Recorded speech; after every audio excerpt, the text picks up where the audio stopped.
श्री स्वामी समर्थ. गुरुचरित्र पारायणमध्ये आजचा अध्याय 35वा. मराठी भावार्थ. श्री नरसिंह सरस्वतींनी रुद्राचे महात्म्य सांगितल्यावर त्या स्त्रीने मला काहीतरी मंत्रोपदेश द्या अशी त्यांना विनंती केली. तेव्हा स्त्रियांना मंत्रोपदेश देऊ नये, पतिसेवा करावी, हीच त्यांची ईश्वरभक्ती होय असे त्यांनी सांगितले. तेव्हा तिने मला एखादे वृत्त करायला सांगा अशी विनंती केली.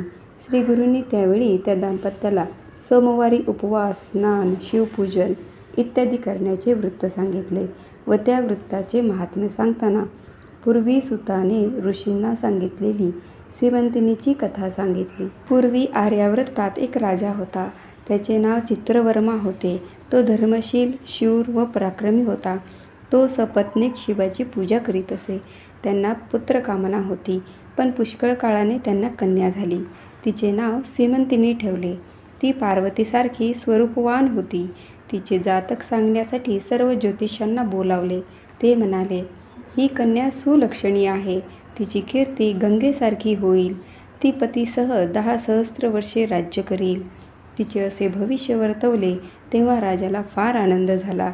पण राजा सभेत बसला असता एक ब्राह्मण निर्भयपणे म्हणाला, हे राजा, माझे वचन ऐक.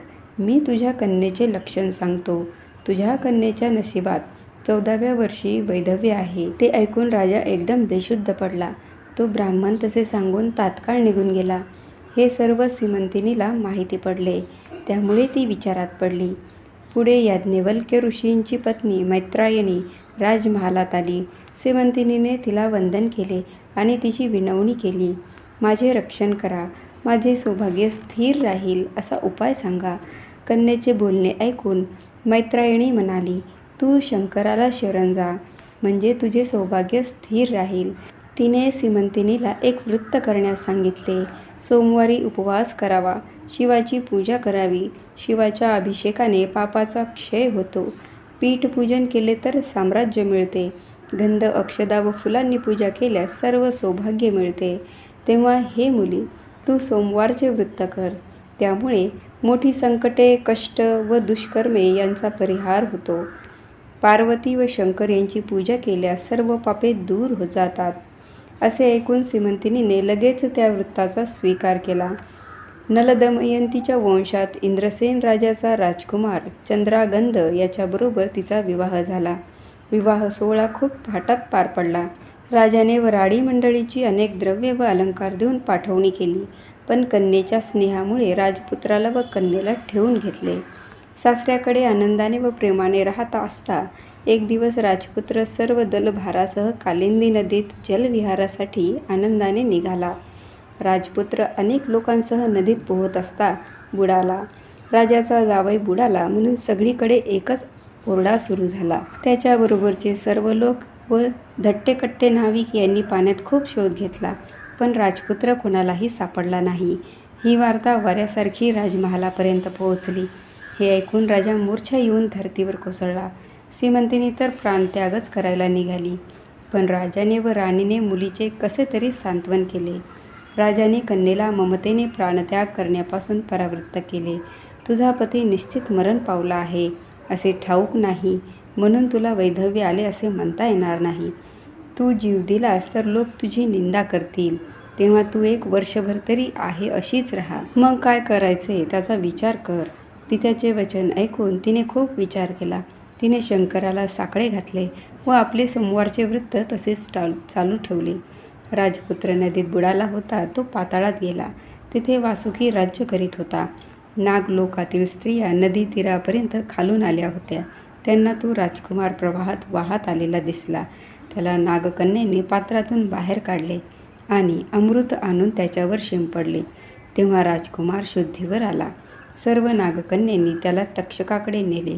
राजपुत्र आश्चर्याने इंद्रभुवनासारखी त्या पाताल नगरीची सुंदर रचना पाहत होता. पुढे त्याला मोठी सभा दिसली. सर्व सर्प तेथे आसनांवर बसले होते. त्या सभेत उंच आसनावर सर्पराज बसला होता. राजपुत्राने त्याला अभिवादन केले. तक्षकाने राजकन्येजवळ राजपुत्राबद्दल चौकशी केली. तक्षकाने राजपुत्राची विचारपूस केली. त्याप्रमाणे राजपुत्राने सर्व घडलेला प्रसंग तक्षकाला सांगितला. त्याचे नम्र बोलणे ऐकून तक्षक संतुष्ट झाला व त्याला अभय दिले. तक्षक राजपुत्राला येथेच सुखाने राहा असे सांगत होता, पण राजपुत्र त्याला विनवणी करीत म्हणाला, मी माझ्या पित्याचा एकुलता एक मुलगा आहे. माझी पत्नी 14 वर्षाची असून शिववृत्ती, सुशील, सुस्वरूप आहे. माझे मन तिकडे ओढ घेत आहे. माझे सर्व आप्तेष्ट, मातापिता, पत्नी माझ्यासाठी दुःख करीत असतील. मी तुमचे दर्शन घेतले, माझे मन संतुष्ट झाले. तुम्ही माझे प्राणरक्षण केले. आता माझी व माझ्या आईवडिलांची भेट घडवावी. त्याचे बोलणे ऐकून तक्षकाला संतोष झाला. त्याने पृथ्वीवर दुर्लभ अशी वस्त्रे भूषणे देऊन सोबतीला आपला पुत्र व वाहन म्हणून वेगवान घोडा दिला.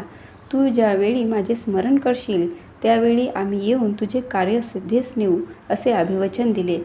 तक्षक पुत्रासह राजपुत्र घोड्यावर आरूढ झाला व वेगाने त्याने मार्गक्रमण केले. तो ज्या ठिकाणी बुडाला होता तेथे तो क्षणातच आला. सीमंतिनी त्याच ठिकाणी आपल्या सख्यांसह नदीवरती आली होती. तिला पाहून तिला आपल्या पतीचा भास होत होता, परंतु त्याचबरोबर नागकुमार होता, त्यामुळे तिला खात्री वाटत नव्हती. नागकुमाराने सीमंतिनीला बघितले तेव्हा त्याच्याही मनाची तीच अवस्था झाली, परंतु तिच्या अंगावर सौभाग्यालंकार नव्हते, त्यामुळे तोही संभ्रमात पडला. मग त्याने धीर करून सीमंतिनीची विचारपूस केली. तिला काय बोलावे तेच सुचेना, म्हणून तिच्या सख्यांनी तिची सर्व माहिती सांगितली. सीमंतिनीने धीर करून विचारले, आपण माझी एवढी चौकशी का करता? आपण कोण, कुठले ते आम्हालाही कळावे. त्यांच्या एकंदर बोलण्यावरून व वागण्यावरून हाच आपला पती आहे अशी सीमंतिनीची खात्री पटू लागली. परंतु तिचे दुसरे मन सांगत होते, आपला पती नदीत बुडाला, मग मला सारखा भास का होत आहे. हे माझ्या वृत्ताचे फळ असेल. मैत्रायणीने सांगितले होते ते खरे ठरत असेल. अशा प्रकारचे विचार मनात चालू असताना इकडे राजपुत्र घोड्यावर स्वार झाला व सीमंतिनीचा निरोप घेऊ लागला. तक्षकाच्या पुत्रासह तो आपल्या नगराच्या वेशीजवळ येऊन पोहोचला. मध्यंतरीच्या काळात शत्रुपक्षाने इंद्रसेनाचा घात करून राज्य बळकावले होते. तक्षकाच्या पुत्राला त्याने आपला प्रतिनिधी म्हणून नगरात पाठवले व सर्व वस्तुस्थिती समजावून सांगितली. माझ्या वडिलांना तुरुंगातून मुक्त करून राज्यपदावर बसवा, नाहीतर तुम्हा सर्वांचा संहार करीन. चंद्रागंधाला तक्षकासारखा मित्र मिळाला आहे. त्याचे बोलणे ऐकून इंद्रसेनाने शत्रू विचार करू लागले. आपण केलेल्या नीचकृत्याची त्यांना लाज वाटू लागली. त्यांनी इंद्रसेनाची झालेल्या गोष्टीबद्दल माफी मागितली आणि आमचे प्राण वाचवा अशी विनंती केली. इंद्रसेनाला तक्षकपुत्राने सांगितले, तुमचा पुत्र आला आहे. तो वासुकीच्या भेटीसाठी गेला होता. तो आता तुमच्या भेटीसाठी येत आहे. मंत्री, पुरोहित व नागरिक राजपुत्र परत आला म्हणून त्याचे भेटीस नवल करीत निघाले. अशा रीतीने पुत्राची व पित्याची भेट झाली. चंद्रागंधाने पित्याला साष्टांग नमस्कार घातला. त्यानंतर इंद्रसेन राजा आपली पत्नी आणि चंद्रागंध यांच्यासह पुन्हा वराडासह लग्नासाठी चित्रवर्मा राजाच्या नगरीकडे आला. विवाह सोहळा पुन्हा केला गेला. श्री गुरुदत्त त्यांच्या पत्नीला म्हणाले, माझी आज्ञा म्हणूनच तुम्ही सोमवारचे व्रत करा. ते व्रत केलेत म्हणजे तुमच्याकडून माझी सेवा घडली असे होईल. तेव्हा त्या दत्त विप्राने पत्नीसह सोमवारचे व्रत करण्यास आरंभ केला. या ठिकाणी मराठी भावार्थ समाप्त. श्री स्वामी समर्थ. श्री गुरुचरित्र अध्याय 35. श्री गणेशाय नमः. नामधारक सिद्धासी विनवितसे परियेसी रुद्राध्याय विस्तारेसी दंपतीने सांगितला. सिद्ध म्हणे एक ताता अपूर्वसे पुढे कथा. तेची जाणार पतिव्रता श्री गुरु ते विनवित. करजोडणी श्री गुरुसी विनवितसे भक्तेसी. आम्हागती पुढे कैसी कवले परी असावे.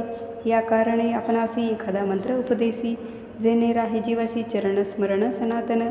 श्री गुरु म्हणती तियसी स्त्रियांते काय मंत्र. पतिभक्ती करावी हर्षी मंत्र स्त्रियांते देऊ नये. देता उपदेश स्त्रियांसी विघ्न असे मंत्रांसी. पूर्वी शुक्राचार्यासी घडले असे परियसा. श्री गुरु सांगते तियसी पूर्वकथा घडली ऐसी. युद्ध देव दैत्यांसी सदा होत असे अवधारी. दैत्य सैन्य पडे रणे शुक्र जपे संजीवनी. समस्त सैन्य उठवून पुनरपि पाठवी युद्धासी. ऐसे होता एके दिवशी इंद्र गेला कैलासासी. सांगे स्थिती शिवासी शुक्राचार्याची मंत्रकरणी. कोपोनिया ईश्वर नंदीस सांगे उत्तर. जावोनिया वेगवक्र शुक्राचार्य धरुणी आणि. स्वामी वचन ऐकोनी नंदी गेला ठाकोनी. शुक्र होता तपध्यानी मुखे धरिला नंदीने. घेऊनी गेला शिवापासी आकांत दैत्य दलासी. ईश्वरे ग्रासिले तयासी अगस्त्य सिंधू परी देखा. ऐसा किती दिवसवरी होता शुक्र शिवाची उदरी, निघून गेला मूत्रद्वारी विसर पडे शंकरासी. पूर्वी होते शुक्र नाव ईश्वरोदरी झाला उद्भव, नाम पावला भार्गव पुनरपी अमृत मंत्र जपे. इंद्रमणी विचारी पुरोहितासी पाचारी, कैसा मंत्र शुक्र करी अमृत संजीवनी दैत्यासी. गुरु मने इंद्रासी यासी उपाव करावा ऐसी, षटकर्ण करिता मंत्रासी सामर्थ्य न राहिले शुक्राचे. आपुला पुत्र कच असे त्याचे पाठव विद्याभ्यासे, मंत्र शिकेल असे ऐसा निर्धार केला देखा. कचा ते बृहस्पती सांगत असे बुद्धी प्रीती, तुवा जावे शुक्राप्रती विद्यार्थी रूप धरोनिया. निरोप घेऊन पितयाचा आणि इंद्रादी समस्त देवांचा, शुक्राप्रती धाडिले कसा विद्यार्थी रूप धरोनी. नमन करुणी साष्टांगी उभा राहिला करुणांगी, शुक्र पुसत असे वेगी कवन कोठून आलासी. बोले आपण द्विज कुमर ऐकली तुझी कीर्ती थोर, विद्याभासीन मनोहर म्हणून आलो सेवेसी. ऐसे करुणावचन देखा विनवे तसे कचनिका, जवळी उभी शुक्रकन्या करुणे पितयासी विनवे तसे. शुक्रासी मने देवयानी ब्राह्मण भला दिसे नयनी, याते तुम्ही शिष्य करुणी विद्याभ्यास सांगावा.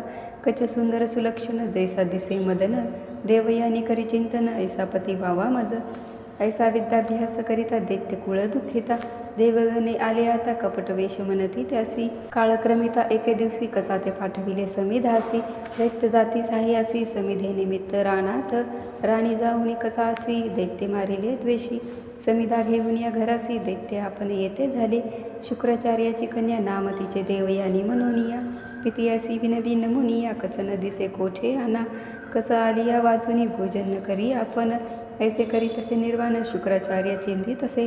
ज्ञाने पाहे मानसी मृत्यू झाला असे त्यासी, मंत्र जपुनी संजीवनीसी त्वरित घरासी आणिला. आणि होता बहुत दिवस दैत्य करीते अतिद्वेष, गेला होता वनास पुनरपी वदिती तयासी. मागुती वाचेल मनोनी चूर्ण करीती छेदोनी, दाही दिशा टाकोनी आले घरा पुनरपी. गेला दिवस अस्तमानी पुसतसे देवयानी, कस न दिसे मनोनी पितया ते विनवी तसे. कन्येवरी ममत्व भूत म्हणून शुक्र ज्ञाने पाहत, छिन्न विछिन्न केले मनात मंत्र जपला संजीवनी. ऐसे मंत्राचे सामर्थ्य कचा आला घरात त्वरित, देवयानी संतोष करीत पिता आलिंगी कन्येसी. दैत्य शिष्य विचार करीती काही केली न मरे म्हणती, गुरु कन्येसी असे प्रीती म्हणून गुरु वाचवितो. ऐसी निगुती करुती आली एकादशी दिनी, कसा ते बाहेर नेऊनी मारिते जहाले दैत्य शिष्य. पानक करीती गुरुसी त्यात मिळविती मध्य, स्निग्ध मिळवूनी बहुवसी शुक्र गुरुसी देतसे झाले. मागुती असे देवया पितिया ते विनवूनी, कचासी आणि मनोनी रुदन करी आक्रोश. शुक्र पाहतसे ज्ञानी न दिसे कच त्रिभुवनी, खेद करीतसे मनी कन्या लोभी करुनिया. विचार करिता सर्व ठाई दिसू लागला आपुला देही, संदेह पडला शुक्रासी पाही कैसे करावे मनोनी. कन्येसी मने शुक्र देखा कच नाही आता एका, माझे उदरी असे निका केवी काढू तयासी. कन्या मने पितयासी समजता तू वाचवीसी, आपला प्राण जाईल मनसी अति आश्चर्य म्हणत असे. शुक्र मने देवयानी मंत्र असे संजीवनी, मज वाचुनी नेने कोणी माते कोण उठविल. न एके कन्या देवयानी पित्याचे चरण धरुनी, विनवितसे कर जोडुनी मंत्र आपणासी शिकवावा. कचासी तू मंत्र करी मृत्यू येईल तुझ जरी, मंत्र करुणे तुम्हा जागृत करी मनोनी चरणी लागली. शुक्र मने कन्येसी मंत्र सांगू नये स्त्रियांसी, दोष असे परियसी वेदशास्त्री असंख्यात. पित्यासी मने देवयानी सुखे असा मंत्र जपोनी, त्याजीना आपुला प्राण मनोनी आली मूर्छना तैवेळी. शुक्राची कन्येवरी प्रीती उठवून तिसी आलिंगिती, मंत्र तिसी सांगती संजीवनी अवधारा. कचा आपुल्या पोटी होता तोही होय एकता, मंत्र झाला षटकर्णता मग जपिला कसा निमित्ते. शुक्राचे पोटातून कच निघाला फुटोनी, मंत्र जपोनी देवयानी पितया ते उठविले. 3 वेळा मंत्र जपता कचे पाठ केला तत्वता, संतोष करी मणी बहुता कार्य साधले मनोनी. शुक्राचार्यासी नमुनी कच विनवे कर जोडुनी, दैत्य द्वेषे मारिती मनोनी निरोप द्यावा आपणासी. शुक्राचार्य हर्षोनी निरोप दिला संतोषिनी, आलवधरी देवयानी आपुला पती होय मनी. कस मने एक बाळे गुरु कन्या भगिनी बोले, तुवा आमुते वाचुले माता होसी निर्धारी. देवयानी कोपोनिया शाप दिला तत्क्षणी तया, वृथा होय तुझी विद्या समस्त विसरसी तात्काळी. कच मने तियसी वाया शापिले आम्हासी, पुरुष होईल तुझ ऐसी ब्रह्मकुळा व्यतिरिक्त. तुझा पिता ब्रह्मज्ञानी जाणे अमृत संजीवनी, तुझ शिकेविल्या गुणी पुढे मंत्र न चाले जाण.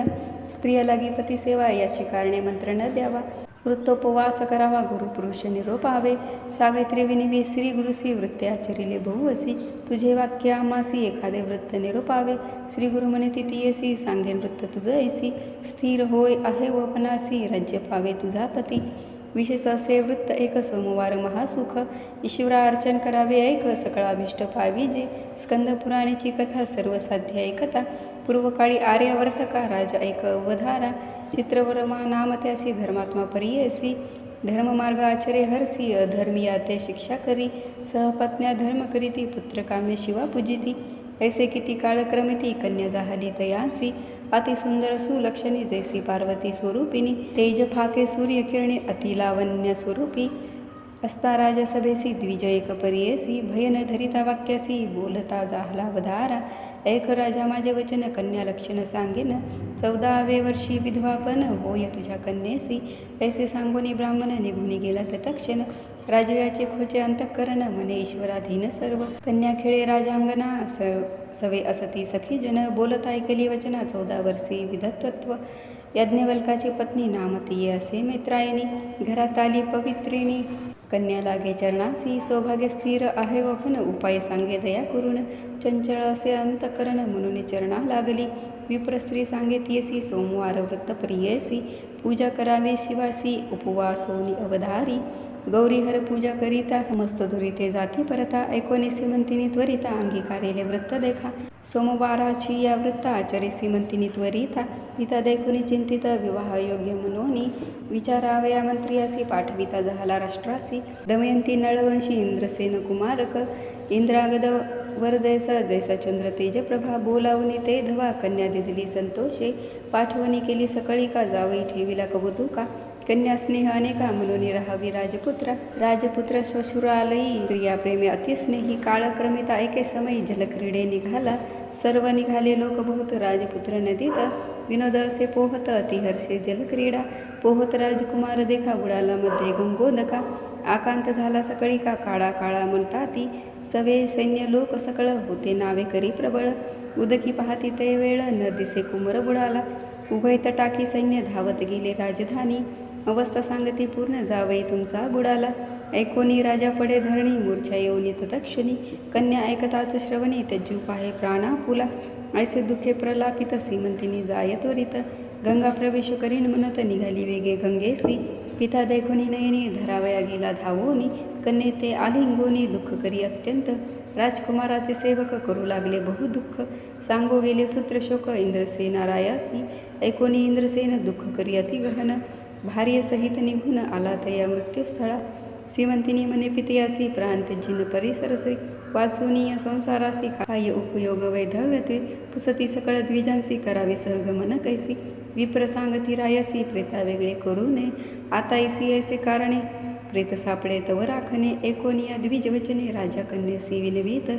राजा म्हणे कन्येसी पुत्र नाही आमुच्या वंशी. कन्या तू एक आमासी पुत्र म्हणून प्रतिपाळू. इतुके होता राजकुमार बुडाला होता गंगापूर. गेला जेथे पाताळ नगर वासुकी तेथे राज्य करी. नागलोकीची या नारी आल्या होत्या नदी तीरी. राजकुमार आला पुरी नदीत टाकी वाहात. देखुनिया नागकन्या काढी ती संतोष करूनिया. अमृत शिंपिती आणुनिया जागृत झाला राजकुमार. नागकन्या मिळून त्यासी घेऊन जाते तक्षकापासी. विचित्र नगर परियसी आश्चर्य पाहे राजकुमार. तक्षक पुसे कुमार कासी नाम कवन कवन वंशी. काय कारण आलासी कवन दिसी वास तुझा. सांगे राजकुमार देखा आम्ही भूमंडळ नायका. ऐसद राजाधिपती ऐका नळ नाम पुण्यवंत लोकी. त्याचा पुत्र इंद्रसेन जन्म आमुचा तयापासून. चंद्रांगद नाम आपणा गेलो होतो श्वशुरग्रहा. जलक्रीडा करावयासी गेलो होतो यमुनेसी. विधी वसे आम्हासी बुडालो नदीत अवधारा. वाहता आलो नदीत नागकन्या मज देखत. घेऊन आल्या तुम्हापर्यंत देव आपुले साफळ. करुणा वचन ऐकोनी तक्षक भोले संतोषोनी. नको भिऊ म्हणून धैर्य देत तै वेळी. शेष म्हणे कुमारा बाळा तू दिसतोसी मन निर्मळा. तुमच्या घरी सर्व काळा कवन देव पूजितसा. ऐसे ऐकून राजकुमारा हरसे झाला निर्भर. सांगतसे विस्तार आपुला देव शंकर देखा. पृथ्वी आप तेजासी जो पूर्ण असे वायुकारासी. तैसा पूजितो शिवाशी म्हणे राजकुमार देखा. ऐसे ऐकोनी वचन तक्षक संतोषला अतिगहन. राजकुमार आलिंगोन तुष्टल तुष्टल म्हणतसे. तक्षक म्हणे तैवेळी तुझ देईन राज्य सकळी, तुवा राहावे पाताळी अनंत भोग भोगी आता. राजकुमार विनवी तक्षकासी एक पुत्र आपण पितयासी, भार्या वर्ष चतुर्दशी शिवपूजा करीत असे. आपण बुडालो नदीत पिता माता दुःख करीत, पत्नी म्हणे पतिमृत समस्त जीव त्याचतील. देखील तुमचे चरण आपण संतुष्ट झाले अंतकरण, राखीला तुम्ही माझा प्राण दर्शन करवावे माता पिता. तक्षक झाला संतोषी नाना रत्नाभरणे त्यासी, अमृत पाजवी बहुवसी आणि कधी ती स्त्रियेसी. इतके देवनी कुमारासी तक्षक म्हणे परियेसी, जे जे काळी आम्हा स्मरसी तुझे कार्य सिद्धी पाववू. अनेक संतोषोनी मागुती वस्त्रे वाहने अतिप्रीती, तुरंग दिल्ला मनोगती सवे देत कुमार आपुला. तक्षकाते नमुनी त्वरित चंद्रागंध वारोवरी चढत, मनोवेगे मार्ग क्रमित नाग कुमारा सवे असे. जयस्थानी बुडाला होता पावला तेथे क्षण न लागता, निघाला बाहेर वारू सहिता नदी तटी उभा असे. सोमवार असे ते दिवशी सीमंतिनी आली स्नानासी, होता सखिया सवेसी त्याही मिळवणी नदी तिरी. मनी विचारी मागुता रूप त्याचे आठवीत, तुरंगावरुणी उतरत नदी तीरी बैसला. बोलावणी सीमंतिनीसी पुसतसे अतिप्रियसी, तुझा जन्म कवन वंशी पुरुष तुझा कवन सांग. का कोमाईलीस बाळपणी तिससी शोक लक्षणी, सांगावे आम्हा विस्तारोणी अतिस्नेही पुसतसे. ऐकोनी सीमंतिनी देखा आपण न बोलिला जे एका, सखियांते मने विवेका सांगा आमुचा वृत्तांत. सखिया सांगती तयासी हिचे नाम सीमंतिनी परियेसी, चंद्रागंधांची महिसी चित्रवर्म्याची ही कन्या. हिचा पती अतिसुंदर चंद्रागंध नाम थोर, जळक्रीडा करिता पार बुडाला येथे अवधारा. करी सोमवार व्रत उपवासेसी आचरत, म्हणून आज स्नानानिमित्त आली असे नदीसी. हिच्या स्वशुराची स्थिती ऐका पुत्र शोक करिता दुःखा, राज्य हरितले दायादिका काराग्रही घातले असे. इतके सखिया सांगती मग बोले आपण सीमंती, तुम्ही कवन पुसता आम्हा प्रती कंदर्प रूप तुम्हा कसे. सीमंतिनी करिता शोक जवळी आला राजकुमारक, हाती धरुणी बाळिका संबोखी तो प्रेम भावे. एकांती सांगेतीयसी म्हणे तुझ्या व्रतारासी, देखिले आम्ही दृष्टीची सुखी आता असावे. तुझे वृत्त पुण्य करिता शीघ्र येईल तुझा कांत, चिंता न करी वो तू आता तृतीय दिवशी दर्शन घडे. ऐसे एकांती सांगून प्रकट करू नको म्हणून, दुःख आठवले ऐकून सीमंतिनी बाळिकेसी. ऐसा होता राजकुमारू आरूढ झाला आपण वारू, निरूप मागे प्रीती करू सीमंतिनी नारेसी. निघाला अश्व मनोवेगी पावला नगरा अतिशीघ्री, सवे पुत्र वासुकी पाठवीत या नगरात. तुवा जावनी वैरियांसी सांगते इष्टवादी अंसी, न ऐकता तुझे बोलासी संहारी न म्हणावे. कालिंदीय नदीत बुडाला वचन प्रख्यात, तुम्ही केला स्वामी घात राज्य घेत इंद्रसेनाचे. आता सांगेन तुम्हासी चाड असेल प्राणासी, शरण जावे शीघ्रेसी सिंहासनी बैसवा इंद्रसेना. तक्षका सारिखा मैत्र झाला तुमच्या करील अस्थि माळा, शीघ्र चला चरण कमळा चंद्रांगंध दर्शनासी. ऐसे वचन ऐकोनी दाईद विचारिती मनी, आपण केली बुद्धिहीन आता शरण रिघावे. ऐसे विचारुणी मानसी बाहेर काढिती इंद्रसेनासी, नाना वस्त्रे आभरणेसी बैसविते सिंहासनी. राया इंद्रसेनासी तक्षक पुत्र सांगे हरसी, तुमचा कुमार आला परियसी वासुकी भेटी गेला होता. ऐकता राजा संतोषी आठविले दुःख अधिकेसी, मूर्छा येऊनी धरणीसी पत्ती सहित पडियेला. उठवी नागकुमार त्यासी दुःख विसरा करा हर्षासी, येतो पुत्र भेटीसी म्हणून सांगे उल्हासे. मंत्री पुरोहित देखा समस्त निघाले नगर लोक, पाहो म्हणती कौतुक मेला कुमार आला म्हणून. ऐसे जावनी पुत्रासी भेटी झाली परियसी, चंद्रागंधा पितयासी नमस्कारिले साष्टांगे. मातेसी आलिंगोनी दुःख करी अतिगहन, विनवितसे संभोगोन आपणा निमित्त कष्ट लेती. येतो की अवसरी प्रवेश झाला नगरपुरी, समारंभ करीत होरी पावले निज मंदिरात. तक्षकाचे पुत्रासी वस्त्रेभूषणे अतिहर्षी, देता झाला परियसी इंद्रसेन अतिप्रीती. चंद्रांगंध सांगे पितयासी तक्षकोपकार विस्तारेसी, प्राण वाचविले आम्हासी द्रव्य दिधले अपरिमित.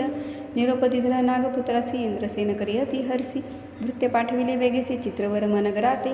राजा म्हणे ते वेळी सून माझी दैवागळी, तिचे निधर्मे वाचला बळी पुत्र माझा अवधारा. हैर निघाले झड करी पातले चित्रवर्मापुरी, व्यवस्था सांगती कुसरी चंद्रांगंध शुभ वार्ता. इंद्रसेन राजा देखा पुनरपी आला वराडिका, चंद्रांगंध पुत्रनिका सर्व सकल कलत्रेसी. मोहोत्साह करीती थोर वराड केले धुरंधर, चंद्रांगंध प्रीतिकर सीमंतिनीसी भेटला. ऐसा उत्साही विवाह केला आपुली पुरीसी निघाला. सीमंतिनीचे देव भले पती समागमे जातसे. सीमंतिनीचे व्रत असे उपवास केले सोमवारास. पूजा केली गौरी हरास म्हणून पावली इष्टार्थ. ऐसे विचित्र असे व्रत म्हणून सांगते श्री गुरुनाथ. ऐक सुवासिनी म्हणत अतिप्रीती करोनिया. दंपती विनवी श्री गुरुसी तुझी चरण सेवा आम्हासी. त्याची वृत्त निर्धारेसी आम्हा वृत्ते कायसे. श्री गुरु म्हणती तयासी आमुचे निरोपे करा ऐसी. वृत्त आचरा सोमवारासी त्याची सेवा आम्हा पावे. ऐसा परिबंधोनी श्री गुरुचा निरोप घेऊनी गेली ग्रामा परतोनी ख्याती झाली चारी राष्ट्री. इति श्री गुरुचरित्रामृते परमकथा कल्पतरो श्री नरसिंह सरस्वती उपाख्याने सिद्धनामधारक संवादे सीमंतिनी आख्यान नाम 35 अध्यायः. श्री गुरुदत्तात्रेय अर्पणमस्तु. श्री गुरुदेव दत्त. श्री स्वामी समर्थ.